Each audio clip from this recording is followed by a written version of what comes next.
우리가 저번 시간에 이제 계시록 2장밖에 안 남았어요. 그렇죠? 참 오랜 시간 1년이 넘게 여러분 우리가 계시록을 살펴보고 있는데 계시록 21장부터가 이제 최종 결론부와 마찬가지라고 말씀을 드렸습니다. 계시록 21장으로 들어와서 우리가 저번 시간에 살펴본 것이 무엇이냐면 새 하늘과 새 땅이 무엇이냐, 새 하늘과 새 땅에 대해서 살펴보았는데 기본적으로 우리가 새 하늘과 새 땅에 대해서는 크게 두 가지 견해라고 말씀드렸어요. 첫 번째는 이 모든 피조물이 완전히 없어지고 새롭게 하나님이 말하자면 새 하늘과 새 땅을 창조하시는 것.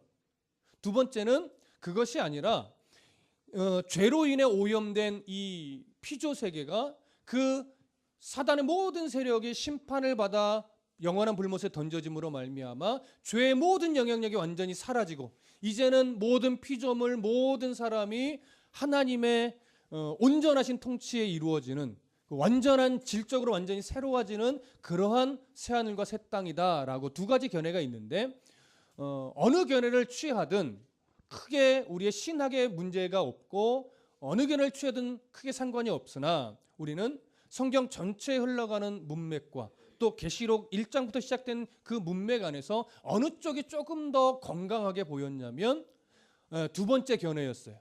모든 죄의 영향력, 사단의 모든 영향력들이 이제 완전히 제거가 되고 죄의 종노릇하던 모든 것들이 완전하게 해방이 되어서 이제는 의의 종노릇하는 하나님의 백성으로서 이 온 피조 세계에 온전히 하나님의 통치가 완전하게 이루어지는 그러한 새하늘과 새 땅으로 보는 것이 더 옳을 것이다라고 하는 견해를 우리가 확인했었습니다.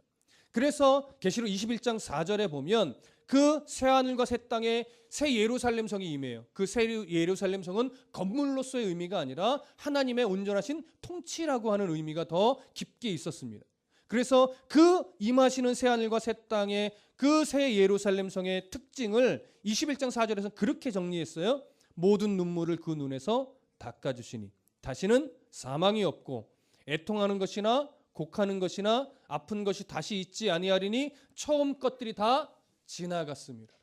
그래서 우리가 소망하는 것은 바로 지금은 우리가 어쩔 수 없이 죄된 생각을 하고 죄된 행동을 하고 세상에 어그러진 세상 속에서 살다 보니까 억울한 일도 있고 분통 터지는 일도 있고 참으로 힘든 일도 있고 때로는 내가 어리석고 내가 욕심에 차서 저지르는 실수들도 많이 있고 어쩔 수 없이 우리는 그렇게 살지만 그 속에서 하나님의 은혜로 그래도 죄악된 것이 무엇인지를 깨달아 알아가고 더 하나님이 무엇을 원하시는지를 우리는 배워가면서 죄의 종노릇하지 않고 늘 의의 종노릇하는 자로 살아가려고 부단히도 노력하는 싸움을 합니다. 그러나 이때가 오면 이제 그런 싸움은 우리에게 의미가 없어져요. 왜요? 그런 싸움을 안 해도 돼요. 억울한 일이 없습니다. 아픈 것이 없습니다. 슬픈 것이 없습니다. 분통 터지는 일이 없습니다. 하나님과 영원히 동행하며 가장 복된 삶을 누리게 되는데 우리는 아직 이 세상의 가치에 아직도 갇혀 있기 때문에 그런 하나님의 나라의 그 복이 어떤 복일까? 그 행복이 도대체 어떤 행복일까? 아직 감이 오질 않는 것뿐이에요. 그래서 우리는 늘 이 땅의 가치 기준을 가지고 하나님 나라의 삶을 이렇게 헤아려 보려고 하는 이런 좀 어리석음에 빠질 때가 많이 있지만 우리는 우리의 가치로 하나님 나라를 보는 것이 아니라 하나님 나라의 가치로 하나님의 나라를 볼 수 있는 말하자면 영적인 실력을 키워내야 되는 거예요. 그걸 우리가 놓치지 않을 수 있어야 되는데 계시록 마무리 부분을 우리가 살펴가다 보면 충분히 그럴 수 있으리라 생각을 합니다. 어떤 그런 기준을 가지고 조금 더 새하늘과 새 땅에 관련된 이야기도 우리가 살펴볼 텐데 계시록 21장 5절을 다시 한 번 더 읽어보겠습니다. 5절 시작. 보좌에 앉으신 이가 이르시되 보라 내가 만물을 새롭게 하노라 하시고 또 이르시되 이 말은 신실하고 참되니 기록하라 하시고 자 보좌에 앉으시니 누구였죠? 어린 양 예수 그리스도 심판자로 오시는 예수 그리스도였습니다. 그 예수 그리스도께서 사도 요한에게 말합니다. 보라. 그러면 그 다음에 하시는 말씀이 이거예요. 내가 만물을 새롭게 하노라. 만물이라고 하는 것은 물론 피조 세계의 모든 것을 의미하지만 그 안에는 사실 인간도 하나님의 선택된 백성도 포함이 되는 겁니다. 그래서 여기서의 만물을 새롭게 한다 할 때 이 새로움은 우리가 앞에서 저번 시간에도 계속 나누었듯이 없어지고 다시 만들어지는 새로움이 아니라 모든 죄의 영향력이 사라지고 하나님의 통치가 온전히 이루어지는 그런 새로움이라고 말씀을 드렸습니다. 로마서 8장 15절부터 25절에서 그 말씀을 가지고도 나누었듯이 썩어짐의 종로를 타던 모든 피조물들, 자연 만물들, 그런 만물들이 죄의 종로를 타는 것이 싫고 무슨 때를 기다린다고요? 의의 종로를 타는, 모든 것이 다시 처음 창조 때처럼 회복되는 그때를 소망하고 기다리고 있다고 말씀드렸어요. 그래서 그러한 새로움이 바로 오늘 여기서 말씀하는 만물을 새롭게 한다고 할 때 그 새로움인데, 이것을 신약 성경에서 한 2구절 정도 우리가 조금 더 확인하고 좀 넘어가려고 합니다. 고린도 후서로 가볼까요? 신약 성경 로마서 다음에 고린도 후서 5장 17절로 가보시죠. 고린도 후서 5장 17절. 사도행전 로마서 다음 고린도 전서 그다음 후서. 고린도 후서 5장 17절. 우리 함께 읽어보겠습니다. 고린도 후서 5장 17절 함께 읽습니다. 시작. 그런즉 누구든지 그리스도 안에 있으면 새로운 피조물이라. 이전 것은 지나갔으니 보라 새 것이 되었도다. 저를 보세요. 보라 이전 것은 지나갔으니 어떻게 해요? 새 것이 되었도다. 누구 안에 있으면? 그리스도 안에 있으면. 이것은 1차적으로는 어느 때를 말하냐면 지금 우리 이 땅에서 예수님 재림 전에 살아가는 우리들을 말하는 거예요. 예수 그리스도를 만나기 전에 우리는 뭐의 종로로 타는 자예요? 죄의 종로로 타는 자예요. 그래서 우리는 하나님의 가치를 전혀 기준에 두지 않고 땅의 가치만 두고 살아가는 자일 수밖에 없는 거예요. 그게 도덕적이고 의로 윤리적인 차원의 이야기가 아니라 그저 땅에서 잘 되는 것만이 인생의 최고의 목표를 가지고 살아가던 자예요. 그러다 보니까 어느 사람은 조금 더 세상 쪽에 기울어져서 남이 어떻게 되든지 나만 잘 되면 되는 이런 가치를 가지고 살아가는 거예요. 그게 뭐냐면 사람의 죄된 본성이, 죄로 인해 오염된 본성이라는 거죠. 그래서 늘 악한 생각이 드는 것을 막을 수가 없고 내 욕심대로 무엇인가를 선택하고 판단하고 행동하는 것을 막을 수가 없어요. 정욕대로 움직이는 것을 막을 수가 없다고요. 그러나 우리는 예수 그리스도를 믿음으로 말미암아 그것이 인생의 최고의 가치가 아니라는 것을 성경을 통해서 배우고 알게 되고 그리고 점차 인정하게 됩니다. 그러다 보니까 무슨 싸움을 하냐면 하나님의 가치로 살아가야지. 이 땅에서 나만 잘 되면 돼라고 하는 것은 하나님이 기뻐하는 것이 아니지라고 하는 것을 알게 돼요. 그러니까 내 욕심과 내 탐심과 내 이기적인 생각은 이렇게 하고 싶은데 이게 옳은 것이 아닌 걸 아니까 내게 손해가 되고 내게 좀 유익이 되지 않더라도 하나님이 원하시는 걸 선택하려고 하는 몸부림을 하는 거예요. 그러나 우리가 이 몸부림이 신앙생활 한 10년, 20년, 한 30년쯤 하면 잘 되느냐? 그렇지 않습니다. 여전히 우리는 내 안에 일어나는 욕심의 선택의 문제, 탐심의 선택의 문제, 정욕이 좋아하는 것들을 선택하고 싶은 마음, 문제들, 이런 것들과 치열하게 늘 싸워요. 편해지는 적이 없습니다, 여러분. 사실 노련해지는 것이라는 건 있을 수 없어요. 그래서 치열하게 더 싸울 뿐이고 신앙의 연수가 바른 모습으로 길어지면 길어질수록 뭐냐면 죄라는 놈은 정말 사악하구나, 이걸 더 많이 깨닫고 이 싸움이 얼마나 더 힘든가를 더 많이 깨달을 뿐이에요. 그러나 우리는 한 해, 두 해 말씀으로 나를 부딪혀가면서 그 싸움을 해내고 있는 내 모습을 발견하게 되는 거죠. 예전에는 아는데 잘 안 싸워냈어요. 젊을 때는 더 안 됩니다. 근데 나이가 들면 점차 뭘 배우냐면 그게 다가 아니구나. 그거 붙잡는 게 다가 아니구나. 그거 가져봤자 그게 복된 게 아니구나. 이걸 인생을 살아가야 조금씩 배우는 거거든요. 그러다 보면 아이고 저거 가져봐야 쓸데없는데 하면서 점차 하나님이 좋아하는 것을 선택하고 있는 나를 발견하는 것이지, 이게 40-50년 신앙생활 했다고 그런 선택에서 완전해지거나 정말로 능수능란해지거나 이러지는 않는다라고 하는 거예요. 그래서 새로워진 자로서 새로워지는 싸움을 하는데 완전해지지 않죠. 언제 완전해져요? 예수님이 재림하셔서 우리가 새하늘과 새 땅에 들어가는 그때는 이 싸움에 완전해지는 거예요. 그래서 오늘 고린도후서에서 말하고 있는 이 새로운 피조물이 됐다라고 하는 것은 뭐냐면 이때 완전한 피조물이 될 수 있는 그런 자격 조건을 획득하고 그 자격을 부여받은 자로서 치열하게 그 싸움을 해내는 과정인 거예요. 그래서 이 새로움이 결국 무슨 새로움을 바라보고 있는 거냐면 새하늘과 새 땅에서 완전히 새로워질 그때를 바라보고 있는 거예요. 그래서 우리는 그때를 바라보면서 오늘 땅의 가치로 내 인생이 완전히 사로잡히지 않도록 하나님의 가치를 배우고 하나님의 가치로 살아가는 싸움을 촉구하고 또 촉구받은 대로 살아가려고 애를 쓰고, 이것이 바로 오늘 고린도후서 5장 17절의 말씀인 겁니다. 그래서 이 새로움도 오늘 계시록에서 말하고 있는 새로움과 동일한 의미라고 말할 수 있는 것이죠. 이해되십니까? 한 구절만 더 보시죠. 좀 더 뒤로 가셔서 골로새서, 고린도 전후서, 그다음에 갈라디아서, 에베소서 지나서 골로새서를 가보겠습니다. 골로새서 1장 16절부터 20절까지. 골로새서 1장 16절부터 20절까지. 우리 한 목소리로 함께 읽겠습니다. 골로새서 1장 16절부터 20절 함께 읽습니다. 시작. 만물이 그에게서 창조되되 하늘과 땅에서 보이는 것들과 보이지 않는 것들과 혹은 왕권들이나 주권들이나 통치자들이나 권세들이나 만물이 다 그로 말미암고 그를 위하여 창조되었고 또한 그가 만물보다 먼저 계시고 만물이 그 안에 함께 섰느니라. 그는 몸된 교회의 머리시라.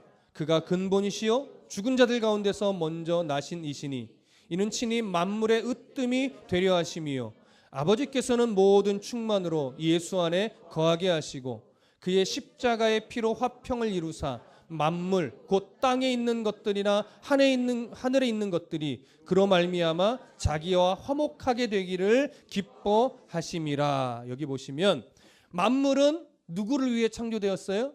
하나님을 위해 창조되었어요. 그 만물 안에는 이 자연 만물도 있지만 인간들도 들어가는 겁니다. 모든 피조물들이 하나님께서 자신을 위해 친히 만드신 거예요. 자신을 위해서 만든 인간을 죄로 오염됐다고 해서 버리지 않으신 것처럼 그런 자연 만물도 죄로 인해 지금 인간의 죄로 인해 오염되어 있다고, 변질되어 있다고 하나님이 버리실 리 없다라고 보는 것이 우리가 지금 바라보는 시각입니다. 그런 하나님이 20절에 이렇게 말씀을 하세요. 그의 십자가의 피로 화평을 이루사 만물 곧 땅에 있는 것들이나 하늘에 있는 것들이 그로 말미암아 자기와 화목하게 되기를 기뻐하신다. 모든 피조세계가 사람까지도 포함된 모든 피조세계가 이제 예수 그리스도의 피로 말미암아 하나님과 뭐하기를 화목하게 되기를 기뻐하신대요. 화목하게 된다는 게 뭐예요? 아예 없애버리고 새로 만든다는 거예요? 아니죠. 기존에 있는 것들을 하나님이 온전하게 회복시키셔서 하나님과 화목된 관계를 이루어 가시는 것을 하나님이 소망하고 있고 바라고 있고 그것을 이루어 내신다라고 하는 거예요. 그래서 우리가 소망이 있는 거예요, 여러분. 여전히 우리는 연약하잖아요. 여전히 우리는 실수투성이잖아요. 여전히 우리는 욕심투성이잖아요. 그런데 하나님이 그런 우리를 얘따 너는 안 되겠다, 야 너는 아주 사악하구나 이렇게 버려내시지 않고 그래도 내가 널 사랑해. 내가 널 버릴 것 같지? 내가 널 포기하지 않아. 끝내 하나님께로 불러내시고 하나님의 사랑을 깨닫게 하시고 하나님을 인정하게 하시고 그래서 그 하나님 앞에 온전히 순종함으로 살아내게 만드시는 거예요. 그 의미가 뭐냐면 화목하게 되기를 기뻐한다라고 할 때 화목을 이루는 주체가 누구냐면 사람의 열심이 아니라 누구요? 우리를 향한 하나님의 사랑이에요. 우리를 향한 하나님의 열심이에요. 그게 바로 화목을 이루어내는 것이지 여러분들이 기도 많이 한다고 화목이 이루어지지 않습니다. 여러분들이 신앙의 생활의 흔적들을 열심히 한다고 이루어지지 않습니다. 왜요? 사람의 열심과 사람의 사랑은요 결국 어디로 가냐면 이기주의로 갑니다. 무슨 말씀인지 아세요? 가족을 사랑하는 마음은 내 가족만 잘 되면 되는 것으로 가고요. 교회를 사랑하는 마음은 귀한 것임에도 불구하고 그것이 깊어지면 내 교회만 이렇게 돼요. 내 자녀만, 내 사업만 이렇게 되는 이게 사람이 가지고 있는 사랑의 한계예요. 그러나 하나님은 그런 사랑을 깨트리셔서 뭘 바라보게 만들어요? 온 세상을 향한 하나님의 사랑을 보게 만드시는 거예요. 그래서 나의 이기적인 사랑이 깨트려지고 하나님의 사랑을 볼 때 모든 피조물과 화목을 이루길 원하시는 하나님을 바라보게 되는 거죠. 그런 차원에서는 목사들이 회개해야 되고, 그런 차원에서는 교회들이 빨리 회개하고 깨져야 됩니다. 내 교회, 내 목사, 내 성도, 이게 어디 있어요? 하나님이 세우신 목사가 하나님이 불러내신 목회자들, 성도들에게 하나님이 주신 말씀을 전하여 그들이 하나님의 뜻대로 살아가는 그런 싸움을 하게 하는 것, 이게 교회의 목표이고 목사가 해야 될 일인데, 목사들이 자꾸 무슨 싸움만 해요? 내 교회, 내 성도 만들려고 하는 싸움을 하는 거죠. 하나님과 화목된 성도를 만들려고 하는 것이 아니라 교회에 충성하는 성도를 만들려고 한다고요. 그러니까 하나님의 마음과 하나님의 뜻은 온데간데 없고, 교회만 많이 나오고 교회만 충성하고 교회의 헌금만 많이 내는 성도를 자꾸 만들려고 하는 거예요. 그러니까 교회가 어떻게 돼요? 변질되죠. 그러니까 교회가 세속화되죠. 그러니까 교회는 많은데 하나님의 뜻을 드러내고 하나님의 사랑이 배어있고 하나님의 사랑이 흘러 넘쳐가는 교회는 되지 못하는 거예요. 크기와 상관없습니다. 규모와 상관없습니다. 여러분, 목사 바라보지 마시고 누구요?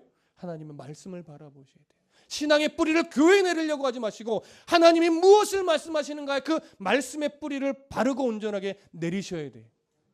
그래야 하나님과 화목을 이루어가는, 지금은 완전하지 않지만 하나님이 원하신 그 화목을 이루어가는 교회가 될 수 있고, 그런 성도가 될 수 있고, 저 또한 그러한 목사가 그래야만 될 수 있는 겁니다. 자기도 모르게 하나님과의 화목을 깨트리고 있는 목회자들이 너무 많아요. 우리 서로 조심해야 돼요. 목회자를 교주화시키지 마십시오. 존중만 하시면 되는 것이지 우러러 보지도 마십시오. 똑같은 사람입니다. 똑같은 사람입니다. 그러니 성도가 목회자를 존중하든 목회자는 성도를 어떻게 해요? 똑같이 존중하는 거예요. 그 관계가 되어야 됩니다. 그러려면 나쁜 목사도 되면 안 되지만 어리석은 성도도 되시면 안 됩니다. 말씀에 껴있고 분별력 있는 성도가 꼭 되십시오. 그래야 우리 교회가 하나님이 기뻐하는 교회가 되고, 또 우리를 통하여 주변의 교회도, 또 관계된 교회도 건강한 교회가 될 수 있습니다. 그런 교회가 되기를 소망합니다. 6절, 다시 오늘 본문으로 돌아가셔서 계시록 21장 6절 다 같이 읽습니다. 시작. 또 내게 말씀하시되 이루었도다. 나는 알파와 오메가여 처음과 마지막이라. 내가 생명수 샘물을 목마른 자에게 값없이 주리니. 여기 보시면 또 이런 말씀을 하세요. 이루었도다. 무엇을 이루었다는 말씀일까요? 바로 5절에서 말하고 있는 만물을 새롭게 하는 일을 이루었다라고 하는 거예요. 끝내 무슨 말이에요? 완성했다라고 하는 말이죠. 그래서 새롭게 한다는 것은 어떤 차원에서 우리가 바라보게 되냐면, 예수님께서는 십자가에 달려 죽으심으로 구원을 어떻게 했어요? 성취하셨죠. 그리고 하나님의 나라에 올라가신 후에 마지막 때 재림하심으로 말미암아 무엇을 이루실 거예요? 구원을 완성하시는 거예요. 지금은 성취된 구원을 가지고 우리가 하나님의 뜻대로 살아가려고 애를 쓰지만, 이제 주님이 다시 오실 때가 되면 그 성취된 구원이 완성됩니다. 더 이상 죄와 싸울 일이 없는 거예요. 성취된 구원을 가지고는 우리는 죄와 싸워야 돼요. 그런데 이제 예수님이 재림하여 사단의 세력을 심판하시고 구원이 완성되어 새하늘과 새 땅에 가면 이제는 우리는 죄와 싸우지 않습니다. 하나님과의 영원한 복을 누리기만 하면 되는 거예요. 이게 바로 창조 본래 질서가 회복이 되는 그런 모습인 겁니다. 그래서 뒤에 이어지는 것을 이렇게 말하는 거예요. 그래서 이루었도다. 나는 알파와 오메가다. 이렇게 말하는 거죠. 우리가 상식적으로 알파와 오메가는 헬라어 알파벳 첫 단어와 마지막 단어라는 것을 우리가 상식적으로 알고 있습니다. 그것을 이렇게 해석해 주셨어요. 처음과 마지막이라. 사실 이 번역이 틀린 건 아닌데 조금 부족합니다. 알파와 오메가라는 부분을 처음과 마지막이라 이렇게 번역하기보다는 어떻게 번역하는 것이 더 의미상 부합하냐면, 나는 시작한 일을 끝내 완성하는 자다, 이런 의미. 그래서 그렇게 봐야 앞에서 6절 시작에 이루었도다라는 말씀과 부합합니다. 나는 그러니까 모든 만물을 새롭게 하는 일을 내가 다 이루었다. 왜냐하면 나는 알파와 오메가이기 때문에 그렇다. 나는 시작한 일을 끝내 완성하는 자이기 때문에 그렇다. 이런 의미가 되는 것입니다. 그래서 예수님께서 이런 구원의 모든 완성을 이루어내시고 생명수의 샘물을 목마른 자에게 값없이 주겠다고 말씀을 하시는 거예요. 생명수의 샘물은 뭐예요? 마르지 않는 생수라고 하죠. 생명의 근원이 되는 샘물입니다. 결국은 무슨 말이냐면 새하늘과 새 땅에서 영원히 살아가는 구원의 이 복을 우리에게 주겠다라고 하는 거예요. 근데 주겠다는 대상을 뭐라고 표현해요? 목마른 자. 목마른 자에게 주겠다고 합니다. 목마른 자는 누구를 말하는 걸까요? 은혜 입은 백성.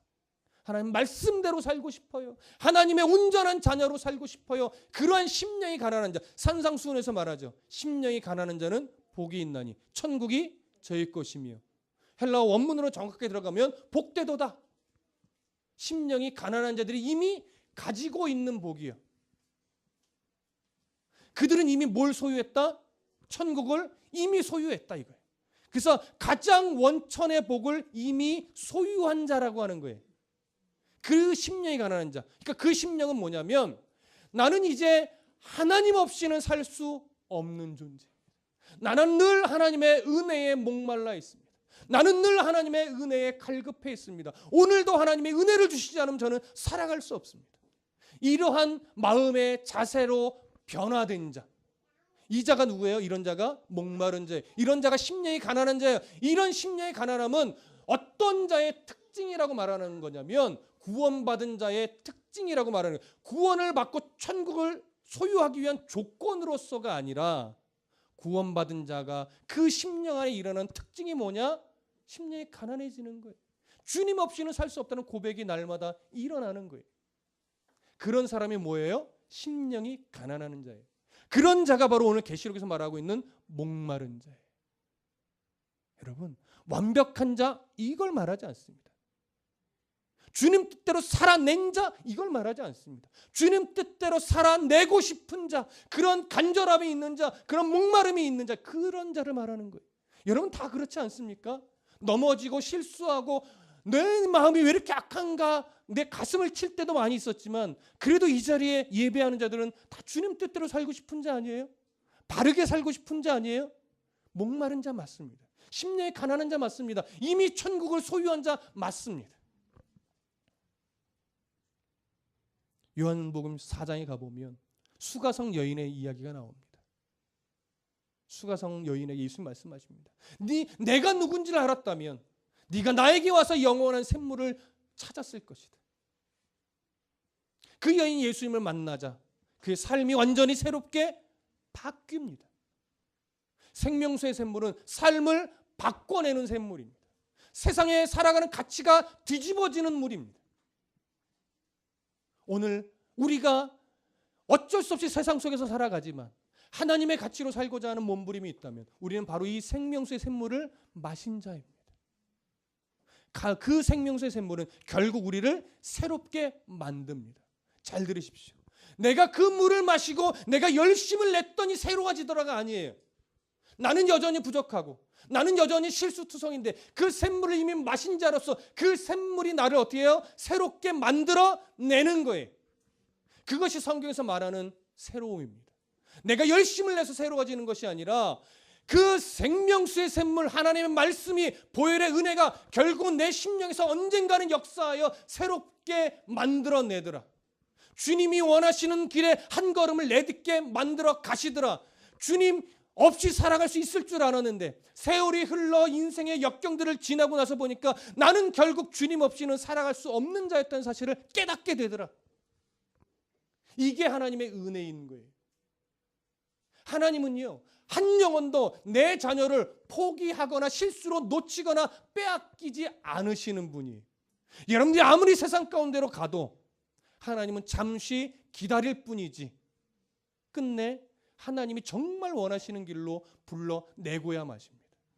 중요한 건 뭐냐면 내 의지가 언제 굴복하고 그 하나님께 항복하고 온전하게 돌아오느냐의 문제일 뿐이에요. 돌아오지 못하지는 않습니다. 왜? 하나님은 그렇게 안 두시거든요. 그게 하나님의 열심이라고 하는 겁니다. 그런 목마른 자에 대해서 오늘 7장에서는 아주 중요한 표현을 하나 합니다. 7절 다 같이 읽어볼게요. 7절 함께 읽습니다. 요한계시록 21장 7절 함께 읽습니다. 시작. 이기는 자는 이것들을 상속으로 받으리라. 나는 그의 하나님이 되고 그는 내 아들이 되리라. 잘 보세요. 이기는 자는 이것들을 뭐예요? 상속으로 받으리라. 여기서 상속으로 받는 건 뭘 받는다는 거예요? 새하늘과 새 땅, 새 예루살렘, 하나님의 통치를 온전히 받는 그 영원한 복을 누리는 자로 세운다라고 하는 거예요. 그걸 받는다라고 해요. 근데 누가 받아요? 이기는 자가 받아요.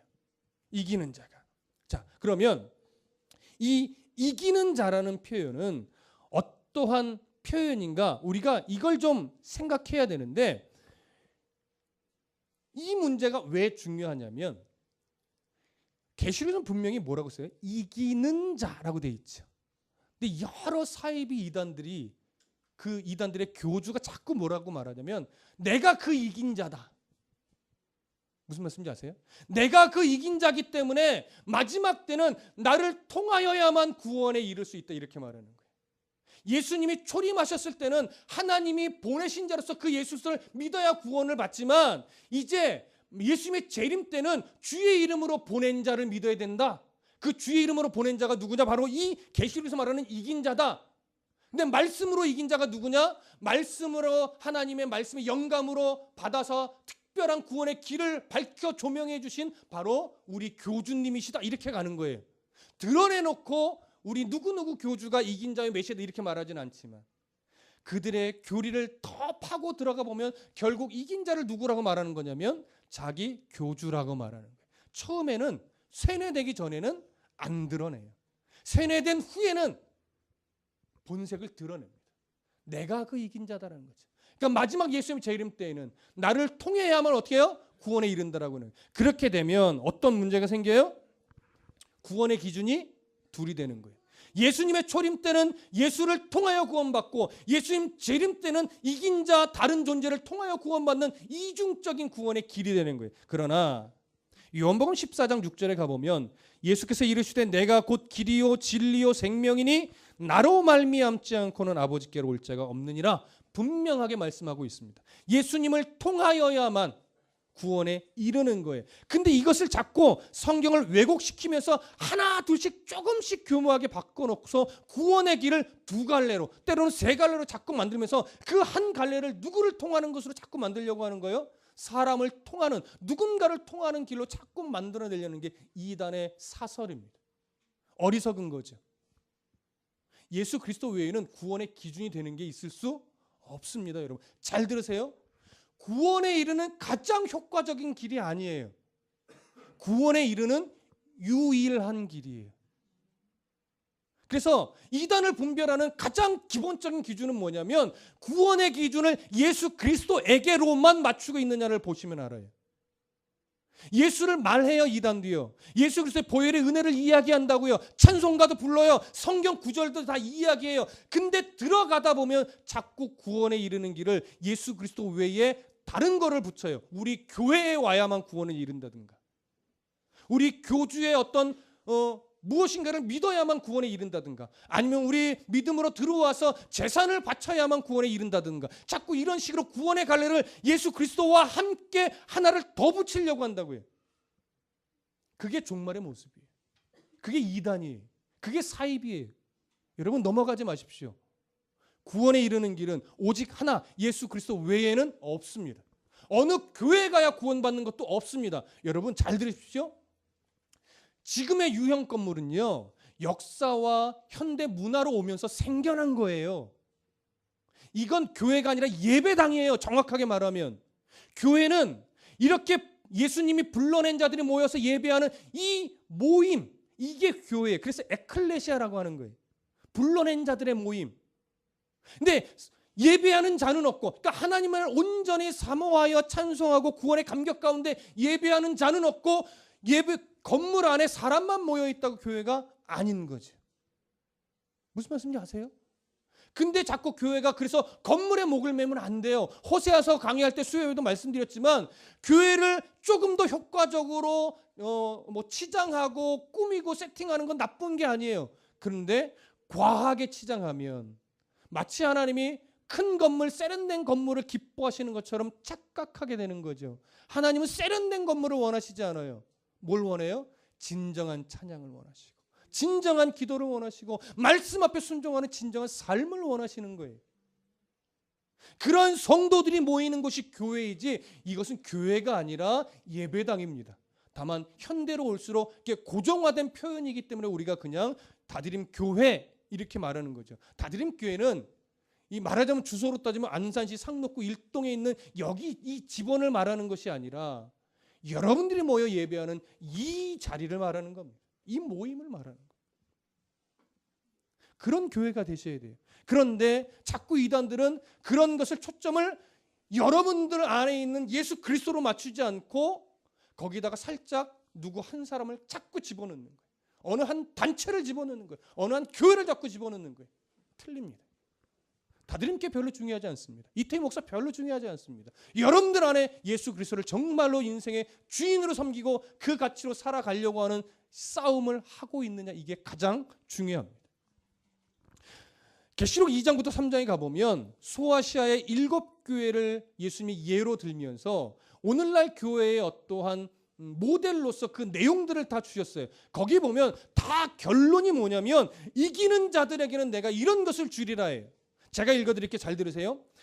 계시록 2장 7절에 보면 에베소 교회는 이런 말씀을 결론으로 주셨어요. 귀 있는 자는 성령의 교회들에게 하시는 말씀을 들을지어다. 이기는 그에게는 내가 하나님의 낙원에 있는 생명나무의 과실을 주어 먹게 하리라. 또 2장 11절에 보면 서머나 교회에게 이런 말씀을 주십니다. 귀 있는 자는 성령의 교회들에게 하시는 말씀을 들을지어다. 이기는 자는 둘째 사망의 해를 받지 아니하리라. 버가목 교회는 2장 17절에 버가목 교회 성도들에게 귀 있는 자는 성령의 교회들에게 하시는 말씀을 들을지어다. 이기는 그에게는 내가 감추었던 만나를 주고 또 흰 돌을 줄 터인데 그 돌 위에 새 이름을 기록한 것이 있나니 받는 자밖에는 그 이름을 알 사람이 없느니라. 계시록 2장 26절 두아디라 교회는 이런 말씀입니다. 이기는 자와 끝까지 내 일을 지키는 그에게 만국을 다스리는 권세를 주리니. 계시록 3장 5절 사대 교회에게는 이기는 자는 이와 같이 흰 옷을 입을 것이요 내가 그 이름을 생명책에 반드시 흐리지 아니하고 그 이름을 내 아버지 앞과 그 천사들 앞에서 시인하리라. 계시록 3장 12절 빌라델피아 교회에게는 이기는 자는 내 하나님 성전의 기둥이 되게 하리니 그가 결코 다시 나가지 아니하리라.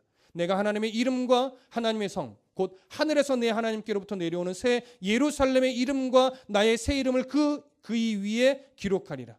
마지막 계시록 3장 21절 라우디아 교회 성도들에게 말합니다. 이기는 그에게는 내가 내 보좌에 함께 앉게 하여 주시기를 내가 이기고 아버지 보좌와 함께 앉은 것과 같이 하리라. 모두 다 구원에 관계되어 이기는 자라는 표현을 합니다. 여기서 말하는 이기는 자는 당시 기준으로 보면 로마의 압제 속에서 신앙을 지켜내고 있는 성도들에게 주는 말씀입니다. 그러면서 힘들고 어렵고 때로는 목숨을 걸어야 하는 상황이 오겠지만 신앙을 버리거나 신앙을 타협하거나 로마 황제로 숭배하거나 우상에게 마음을 주지 말고 끝내 믿음을 뭐해라? 지켜내라. 그런 자들에게는 뭐예요? 구원의 은혜를 주겠다라고 하는 거예요. 그러나 이것은 조건으로서는 아닙니다. 우리가 성경 전체의 문맥 안에서 우리가 확인하는 바는 뭐예요? 내가 끝내 내 백성은 이기게 만들겠다. 알파와 오메가라는 말이 그 말씀입니다.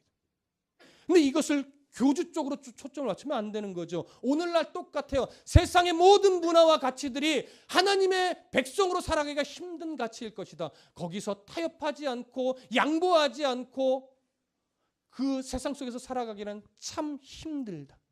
하나님의 백성으로 세상 속에서 살아간다는 너무 힘든 일이다. 그러나 뭐해라?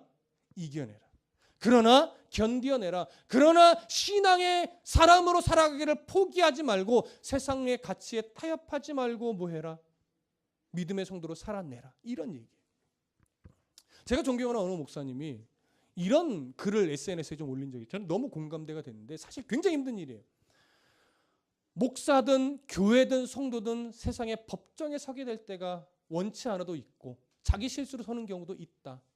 그런데 예수 믿는 사람들이 법정에 서게 되면 상대편과 분명히 그 재판에서 이기기 위해 노력을 해야 되는데 세상 사람들은 없는 증거도 만들어내어 엄청난 계략과 모략으로 공격해 올 것이다. 거기에 이기려면 믿음의 사람들도 끝내 어떻게 돼요? 없는 증거를 만들어내야만 이길 수밖에 없는 때가 많다. 그렇지 않으면 지니까. 그러나 굉장히 힘든 거예요. 그러나 성도들은 그럼에도 불구하고 없는 증거 만들어서 이기려는 싸움을 포기해야 된다. 비록 억울하게 지는 한이 있더라도 정직한 증거와 내용을 가지고 재판에 임해야 한다. 그것이 성도이다. 여러분 굉장히 어렵습니다. 왜요? 세상은 술수요, 간교요, 거짓 증거로 승부하는데 거기서 온전하고 바른 증거로 재판에서 이긴다는 건 무지하게 어렵고 거의 불가능하기도 합니다. 그럼에도 불구하고 예수 믿는 사람은 억울한 그런 일로 인해 내가 너무 손해를 본다 할지라도 거짓 증거로 승리를 하려고 하는 노력을 버려야만 합니다. 그럴 수 있을까요? 사실 저도 자신은 없습니다. 그러나 성경은 그래야 한다라고 끊임없이 가르치고 있는 거예요. 그래서 이 싸움을 우리가 싸우기가 쉽지 않은 거죠. 그래서 믿음의 경주라고 하고 그래서 이 경주는 주님 오실 그때까지 끝까지 가야만 하는 겁니다. 여러분 계시록은 분명하게 이기는 자라고 되어 있지 이긴 자라고 말하고 있지 않습니다. 한 번 이겨서 되는 게 아니에요. 끊임없이 이겨내는 싸움을 해야만 하는 것이고 그 싸움의 중심에는 성령 하나님이 도우시는 은혜가 분명히 있습니다. 그래서 말씀을 부여잡고 이겨내십시오. 하나님이 도우실 겁니다. 여러분 제가 아무리 이렇게 얘기해도 여러분들 정말로 힘든 상황 속에서 하나님을 부여잡기란 정말 어렵다는 것 압니다. 그래서 제가 말했으니까 들어야 되는 것이 아니라 성경이 도우신다고 약속하셨습니다. 그 하나님을 부여잡으십시오. 이기는 자는 지금도 예수 그리스도의 보혈의 은혜를 붙잡고 성도답게 살아가는 그 성도들에게 주시는 은혜입니다. 여러분 지금 이기는 자입니다. 하나님이 이길 수 있도록 도와주시는 자입니다. 걱정하지 마십시오. 근심에 매이지 마십시오. 이 하나님의 나라를 소망하시고 오늘도 멋지게 승리하는 성도가 되시기를 소망합니다. 8절은 그 싸움을 안 하는 자들은 결국 뭐와 같다라고 하는 거예요? 보혈의 은혜가 기초되지 않는 자의 흔적이기 때문에 그 자들은 하나님의 나라에 갈 수 없다라고 말하는 겁니다. 그래서 오늘 여러분들이 저와 여러분들이 가장 복된 자임을 다시 한번 이 말씀을 통해서 확인하시고 내가 복된 자로서 세상의 가치에 지지 않겠노라. 오히려 더 거룩한 하나님의 가치로 이 세상을 이겨내리라. 오늘 다짐하고 승리해내시는 저와 여러분들 되기를 간절히 소원합니다. 기도하겠습니다.